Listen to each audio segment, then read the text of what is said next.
Saya mau katakan manusia itu dicipta, dibentuk dengan 3 misi Tuhan. 3 perencanaan yang besar. Kalau kita perhatikan dalam Kejadian 1 ayat 26. Yang pertama misinya, perencanaan Tuhan itu, manusia itu dicipta segambar dengan Tuhan. Ini poin pertama. Coba lu Kejadian 1 ayat 26. Nanti biar saya gabungkan. Demikian firman Tuhan. Ya.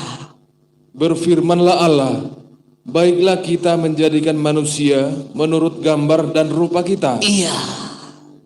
Ini yang pertama. Misinya kita diciptakan, dibentuk segambar dan serupa dengan Tuhan. Betul. Amin. Amin. Amin. Yang kedua apa? Supaya mereka berkuasa atas ikan-ikan di laut dan burung-burung di udara dan atas ternak dan atas seluruh bumi dan atas segala binatang melata yang merayap di bumi. Yang kedua, kita memiliki otoritas kuasa sampai kepada menikmati. Yang ketiga apa? Terus. Maka Allah menciptakan manusia itu menurut gambarnya, menurut gambar Allah diciptakannya dia, laki-laki dan perempuan diciptakannya mereka. Terus Allah memberkati mereka, lalu Allah berfirman kepada mereka, beranak cuculah dan bertambah banyak, penuhilah bumi dan taklukkanlah itu, berkuasalah atas ikan-ikan di laut dan burung-burung di udara dan atas segala binatang yang merayap di bumi. Yang ketiga apa? Beranak cucu. Ada poin 1, segambar dengan Tuhan. Poin kedua, diberikan otoritas kuasa. Poin yang ketiga, beranak cucu. Tuhan ciptakan kita dengan perencanaan yang begitu besar.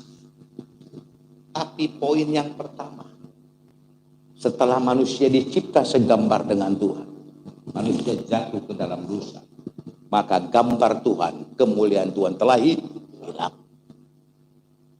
Heran kalau kita lihat sekarang, manusia lebih fokus ke poin kedua dan ketiga. Betul enggak? Halo? Menikmati, berkuasa dengan kemampuannya, baru beranak cucu. Di sini, ini yang saya katakan menjadi problem besar dalam kehidupan gereja. Sekarang ini sudah seharusnya kita lebih fokus bagaimana kita dibentuk, dicipta kembali menjadi segambar dan serupa dengan Tuhan. Itu disebut sidang mempelai perempuannya Tuhan. Tapi kalau nafsu kita, hawa nafsu kita besar, hidup kita tidak ada tanda penyucian, tidak akan mungkin kita mampu mengikuti Tuhan.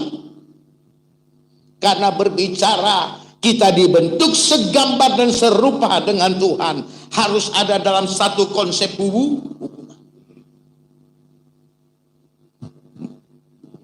Jujur loh, sudah enggak kita membangun hubungan kita dengan tepat dan benar? Di sini harus ada pisau.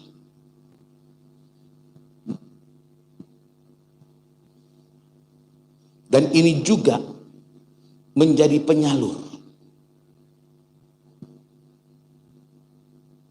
Baik penyalur dari kepala ke tubuh. Betul. Baik juga dari tubuh ke kepala. Tapi seringkali otak kita lebih berinteraksi sama persoalan namanya daging. Perkara jasmani. Gereja Tuhan harus masuk dalam penyucian. Harus ada pisau di sini. Ini sebenarnya bukan berbicara sebatas makan minum, enggak. Berbicara penyangkalan. Berbicara penguasaan diri. Hawa nafsu kita kadang kita nggak bisa kendalikan.